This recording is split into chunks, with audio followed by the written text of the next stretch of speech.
everyone, I am back in Amsterdam, but here still in Portugal in my heart to analyze the recap of the final game of my first tournament back to chess. This was the 9th round of the tournament. By now, I am very exhausted at this point in the tournament. I have just played 8 games consecutive in 8 days. The shortest one was 2 hours, I think. And the longest, 2 hours and a half, and I think the longest one was 6 hours. And I hop into this final game at this point in the tournament. Spoiler alert, if you haven't watched all the recaps, I'm about to say what's my score. I have 4 out of 8 going into round 9. Now, one thing that I despise about tournaments is ending the tournament with 50%. I hate it. I hate scoring 50%. I hate scoring 4.5 out of 9 or 3.5 out of 7 or 2.5 out of 5 because to me it's like a waste. Like in my brain, I tell myself it's like a waste. I don't like it. So here we are, round 9. I just don't want to end with 4.5 out of 9. And I'm playing another Portuguese player.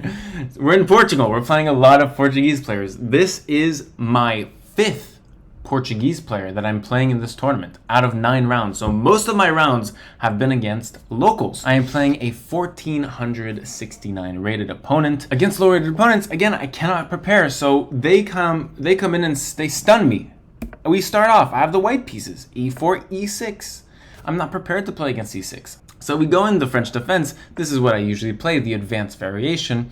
And my opponent plays c5, c3, and then knight c6. So far, there's nothing crazy. I mean, the goal of this opening for black is to really pressure on d4, and they'll come in with the queen, usually to attack d4, while the white pieces enjoy a lot of space and usually formulate an attack maybe on this king side, and ultimately this f7 pawn is considered a weakness. So striking on d4, and then my opponent goes queen b6, and I go bishop e2. My opponent knows theory. They played very well, and I told them after the game, you're really not your rating. Like, you're much better than your rating. Bishop e2 is a line. Look, there's 2 moves that are possible in the French defense advance at this point in the game. Usually it's bishop e2, which is an older move, or a3 to go b4. Now, most of my games on chess.com are a3, b4 plans, and I didn't want to just go into his potential prep against me. So a3 also opens up a line to black to play c4. And this line has been popularized in the past years by Anish Giri. And basically, I don't want my opponent, who's a lower rated opponent, to close the center against me because his chances at a draw or win is better if the position is closed. So if I have less counterplay. Does that make sense? Right? So I want to keep the position as open as possible so that my pieces are more and more active to force him to make a mistake eventually, hopefully. So that's the strategy behind bishop e2. My opponent goes takes, usually like you see like knight e7 or knight h6 directly. But takes is really good because after knight h6, now I take a super long turn.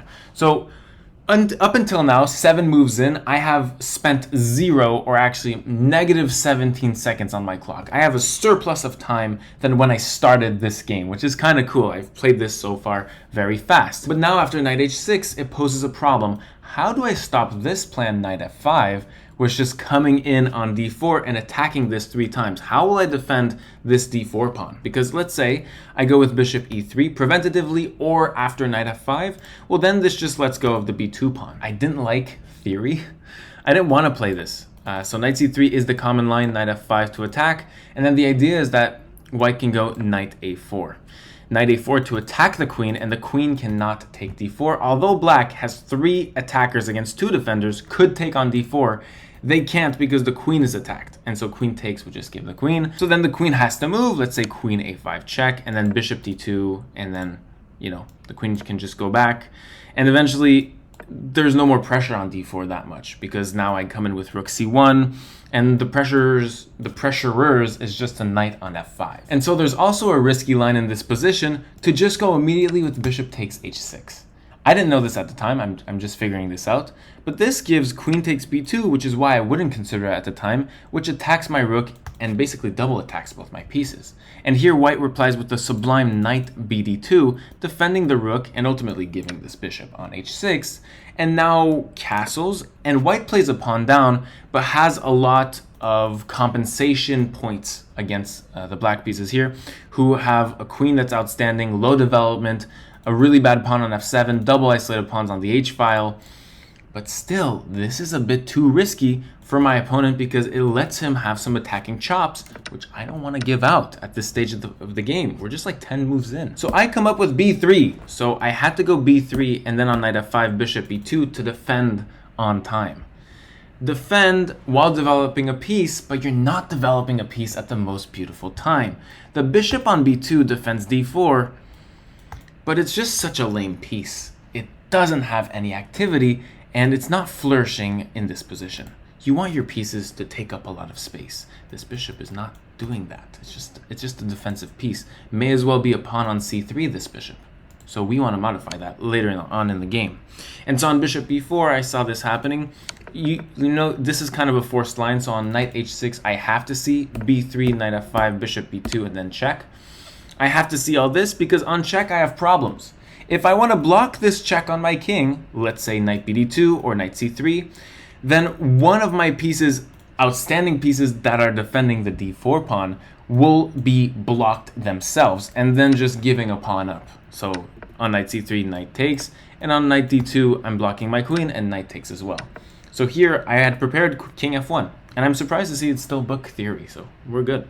You need to know when to break the rules in chess. That is the difference between an okay player and a really good chess player. My king was a problem during the game, but at least for now, my pieces are defending d4. This piece is way outstretched in my opinion and will just get kicked very soon with a tempo move by me, like a3 attacking this bishop is coming, and then that's going to lead to b4 things, and I'm going to be happy in a few moves. So I set out to play this kind of obscure line to then in the future get my pieces active and get them really monstrous. Bishop d7, common move. This is a bad bishop in the French defense. Black wants to trade it off. You want to trade off your bad pieces for your opponent's potentially good and active pieces. So this bishop sneaking on d7, yes, is a development move, but for the long term, it's a move that will serve for bishop b5 to try to trade off my light squared bishop. And I go g4 here. g4 is really interesting, and it's so attacking because it forces the knight to go back. If the knight goes here, I have a3 and the bishop is trapped. Bishop a5, b4. And although I can't take because queen takes b2, I have time to defend this bishop with like queen d2, and this bishop is falling. Falling!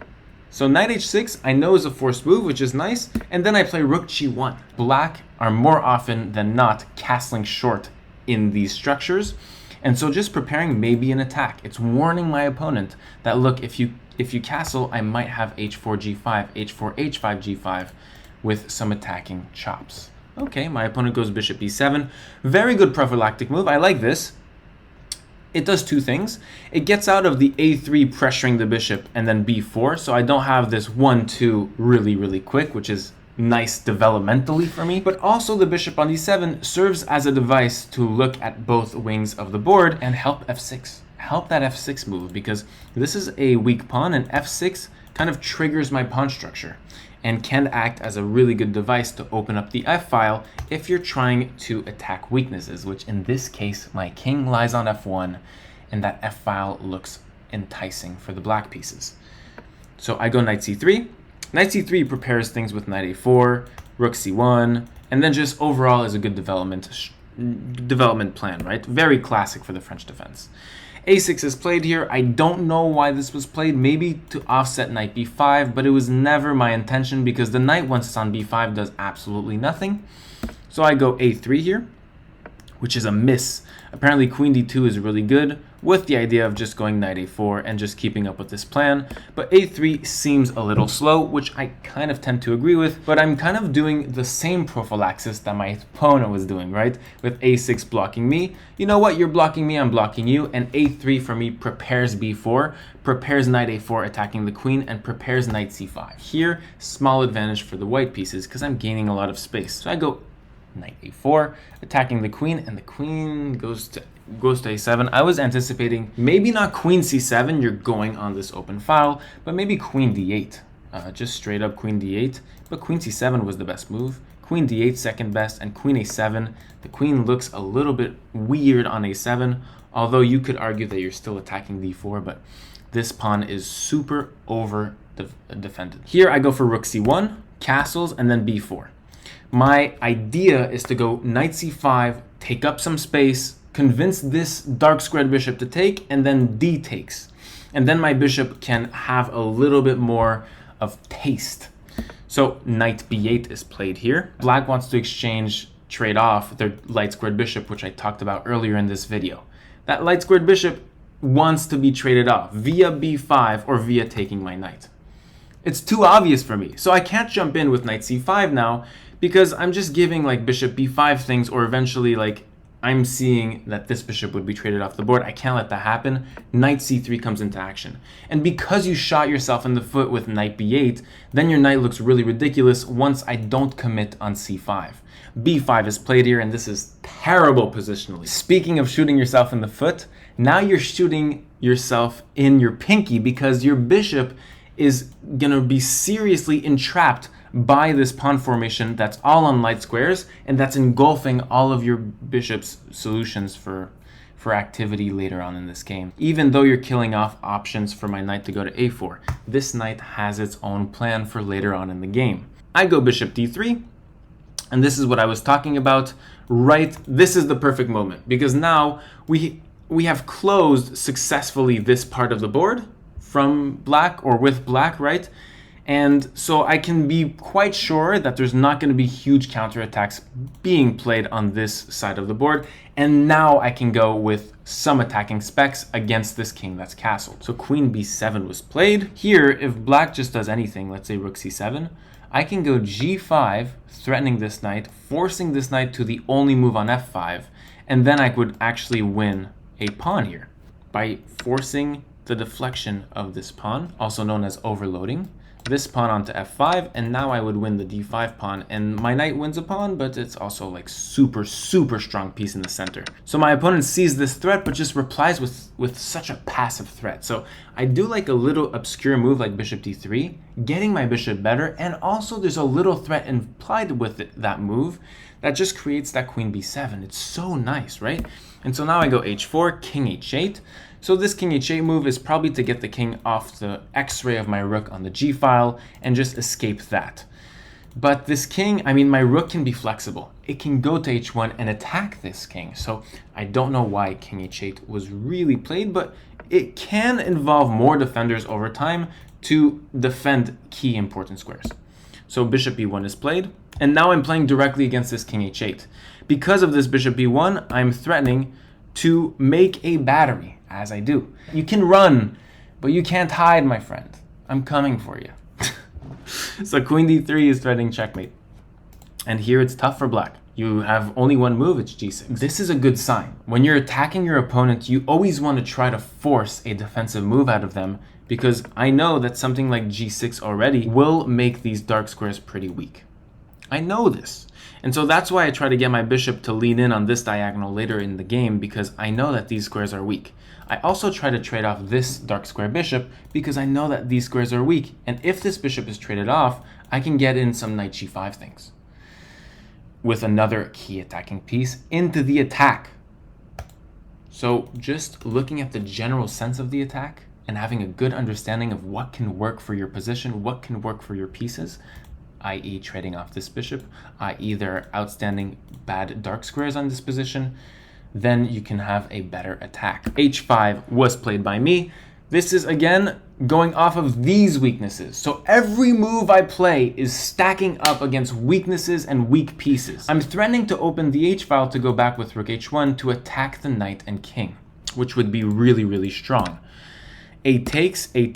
Oh yeah, and by the way, this a5 move like really is nice. It's sacking a pawn.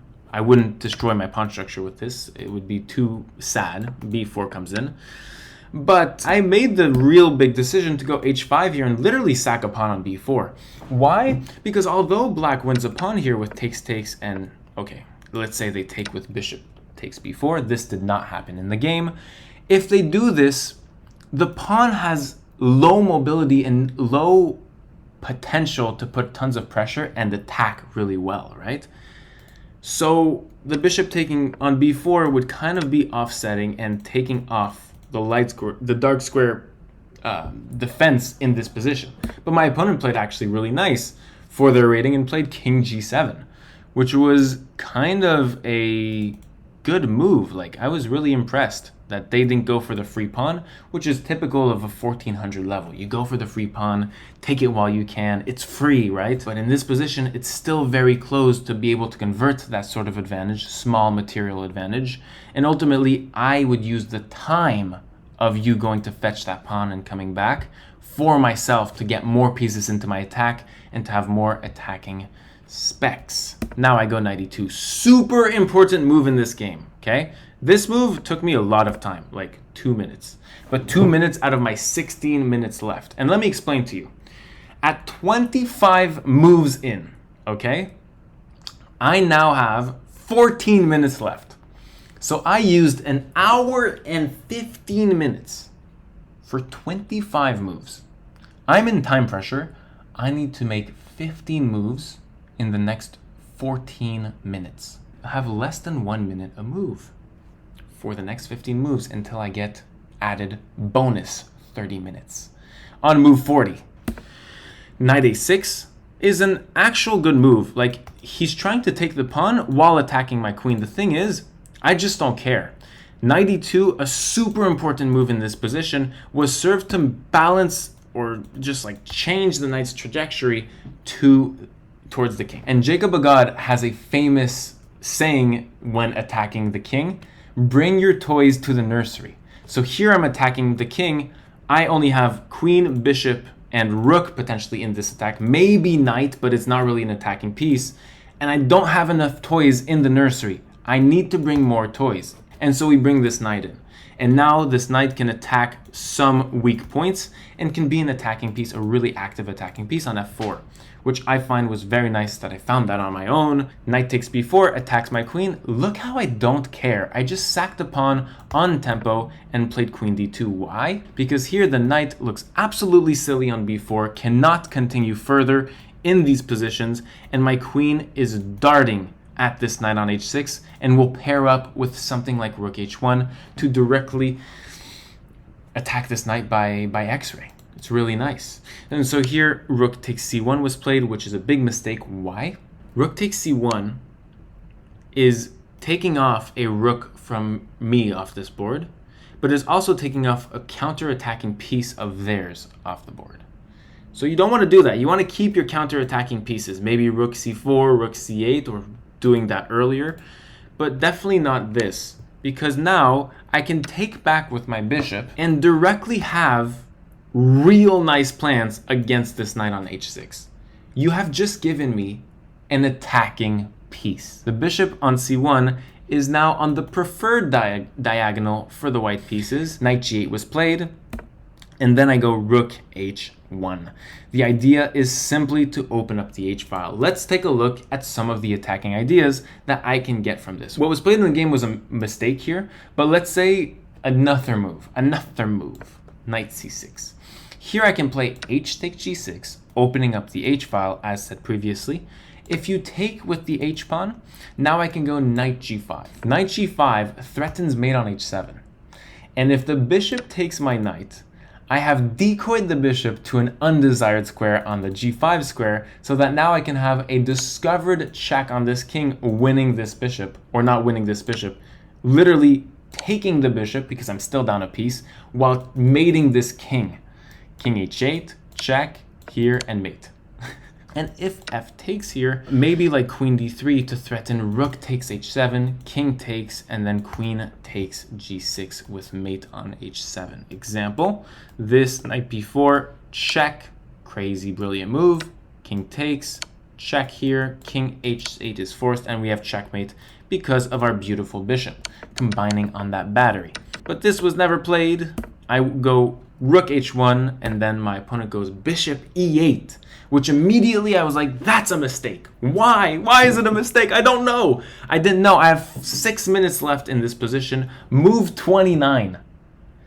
I need to make 11 moves in 6 minutes. And if I lose this, it's a huge upset. I'm losing against somebody who has 400 points lower than me. So I need to make or break this. So bishop e8.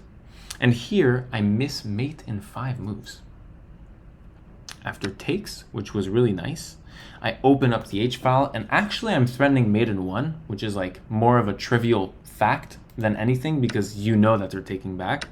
But I had comfort in h takes g6 because I knew that f takes g6 does not work newly because the bishop is not on d7 anymore defending e6. So now it would open up knight takes e6 things, and then I would just win the exchange or win material, and that would be enough to win the game for sure. But after takes with the h-pawn, I have mate in 5. White to play and checkmate in 5 moves. Pause the video to solve.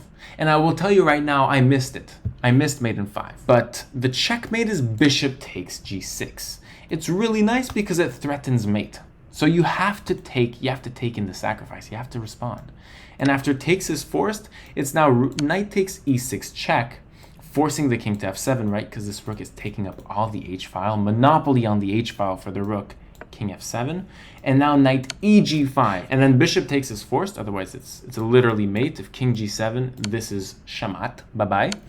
So you take here, rook h7 check, winning the queen, but really forcing the king to e6, and then we have knight takes g5 checkmate. Can it work like this? I think it can though. Oh, if you do check now, because you left the knight on e6, it's king takes. And okay, you're not winning here. You're actually losing. Wow. So you have to play really precisely and find knight eg5. If knight g5, you're risking the entire game because it doesn't work. Phenomenal. I'm speechless at my miss. Because I go in with knight h5, which I had prepared, and I had played this in 20 seconds. Played this in 20 seconds. The idea is that this king is so weak and its alternative squares are even more weak because it's on an open h-file that you have to take this knight and open the g-file against your will. G takes h5, rook takes h5. And now, I mean, it's kind of crazy. We're threatening mate in 1. We're threatening mate in 1. We have 6 minutes on the clock for 8 moves. We're still playing against the clock here. Every single move is a struggle. Black only has 1 move to survive here. If you do anything else, this is the second best move of the engine, just giving a knight. But if you do anything else here, like let's say knight here to defend h7, I just have mate. So my opponent has to find f5. I mean, if they don't, it's over. And now I have to find e takes f6. En passant is forced. If I don't take this pawn, black survives actually. So I have to take this pawn and then reopen this long diagonal for my beautiful bishop. And here you can't take back with any piece. If you take back with the bishop, you give mate in 1 to rook h7. It's a checkmate skewer, you guys. That's rare. If knight takes, it's queen g5, king here, and then we just mate on g6, right? This bishop, again, is doing everything. Like, bro is carrying the group. Okay, so I take, and then rook takes f6. Now, rook takes f6 is really interesting because if I mess this up, like, I've just given, you know, black's fantasy, as we said. This rook on the open file, like, drilling against my king, and God forbid a queen comes in here, and, like, I could be toast. So I need to play very precisely here, even though I have 5 minutes and a half for 7 moves. Queen g5 check. Forces pretty much rook g6. I mean, if you go like king here, it gives mate in 2, right? And if you go king to f8, I had prepared rook h8, and this knight kind of collapses after bishop h7. So it's pretty forced, which I like. It makes this position way better, but I have to play perfectly here. This next move, if I don't find it, it's equal. And it's not bishop takes g6, because now my queen falls. So don't be greedy. And I find the only move, thank God.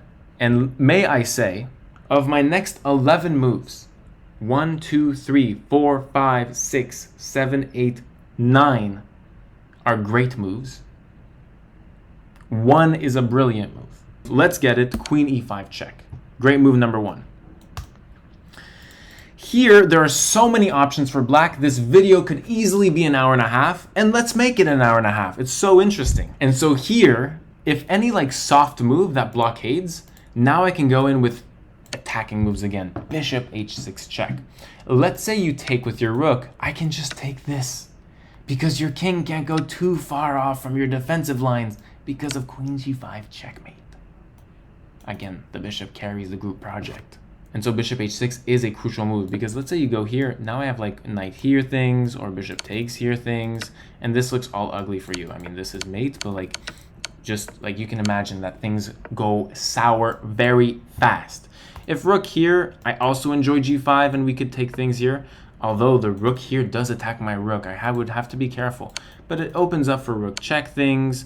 Bishop h6 is priorly mentioned. A lot of attacking moves are winning here. Bishop f6 was played. And I have to find this other follow-up move, otherwise it's a draw.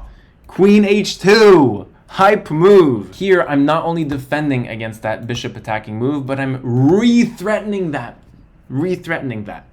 So when you're attacking, tempo moves, forcing moves, threatening moves are always important to keep the opponent to defend. You have to keep him defending. Queen h2 threatens rook h7 to win the queen here. And after queen c6, I missed such a beautiful tactical shot. I'm not even mad at it. At this point, I actually have 2 minutes left. And so the tactical shot I missed is rook h7 check, king f8, and then rook c7 to defend my bishop. Wow. Wow. Now this attacks this queen while layering in an attacking piece deep within the enemy trenches.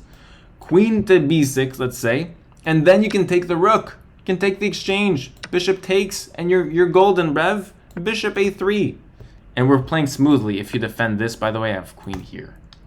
Done. That's over. I'm sorry. Right, so I missed that. But this is so hard to find, if I'm being honest, because you stop thinking of this once like the thread is covered, I feel like. With 2 minutes left on the clock, I'm thinking of defending my bishop here, like nothing else, right? And I'm really scared too because queen c4 is coming. And that's another thing that rook h7 does so well. On rook c7, you don't have queen c4 check either. You can't take my bishop. You have to just literally get out of your entire attack and just like throw it out. And here I play bishop f4 instead. Now, this is actually the second best move, so we can just like, I'll take a breather. But it is drawing if black plays queen c4, which was played in the game. Really nice move, a great move. And the only move that keeps black into the game. And not only that, black now has a small advantage. So the deep time pressure of me having 1.5 minutes left is real. Queen c4, if I go king g2, it's over. Like rook takes g4, and I'm giving this with check, like I can't do this. So I have to come up with the really counterintuitive king e1, like going towards the center, going towards the queen and knight attacking. But the reality is that black has virtually nothing. Like they can't win here really easily. Like on queen here, I have bishop d2, no more checks. And knight d3 check was played, and now I can take off the attacking juice that the black pieces had. And this is where I have to find a win for the white pieces. White to play and win. And it's a really hard chess problem, if you will. But I have bonus time. I just hit 40 minutes after this move. And I have 30 minutes to literally break down everything as the white pieces and find the win. I want to see if you can find the win in this position. White to play and win. Pause the video to solve the problem. Cheers on the find. And so for starters, we do the first candidate move. I go bishop d6 check.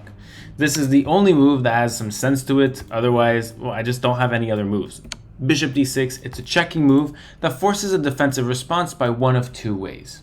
And both ways, I argued, were bad. So let's look at the way that wasn't played, which is bishop e7. If bishop e7 were to be played, I just thought, okay, I have queen f4 check, and if the knight goes to f6, well then I just win the bishop, right? Because the knight off g8 does not defend this bishop anymore. And so the bishop can't block with bishop f6 because my bishop is pinning that bishop, right? So the other only move is rook f6. And here bishop takes e7, check on the king, forces knight takes e7. By the way, this is like a mating there, right? So it's forcing a very nice move that's deflecting the knight off the defense of the rook on f6. And after queen takes f6 check, it's just completely over. I have checkmate, right? So I was pretty confident about this sort of move. Here I have an even better combination. Bishop takes e7.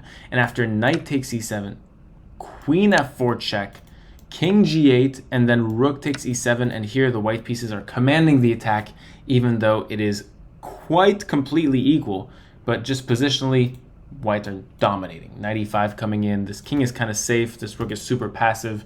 And look at this terrible bishop. The light squared bishop behind the pawn structure, I told you, is terrible. But knight e7 was played.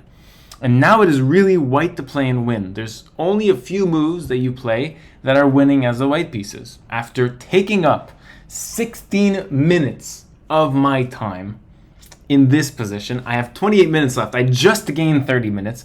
I take up 16 minutes of my time right now to figure out the winning combination. And there are so many variations from this move that I was not sure if I had them all locked. So I'm going into something in which I calculated it all once, twice, and 3 times for some lines, and I'm still not sure if it works because there's so many ways to defend for the black pieces. Let me explain. In this position, I play rook h8, sacrificing the rook in this position. Now, this is one of those positions where everything works out like a chess problem. It's absolutely crazy that this happened in a real game because some of black's pieces are just placed on misfortunate squares. Let me explain. If you accept the sacrifice and take the rook, here I can force a win via queen takes h8 check. The knight is pinned, so can't defend with knight g8. And if rook here, it's completely mate after queen f6 check. Bishop here, queen takes e7. I had seen all of this. King here, and then bishop e5, or even queen g5 looks pretty nice. But bishop e5 here really forces mate, let's just say. King here, and then check. King here, and then this is what I had seen.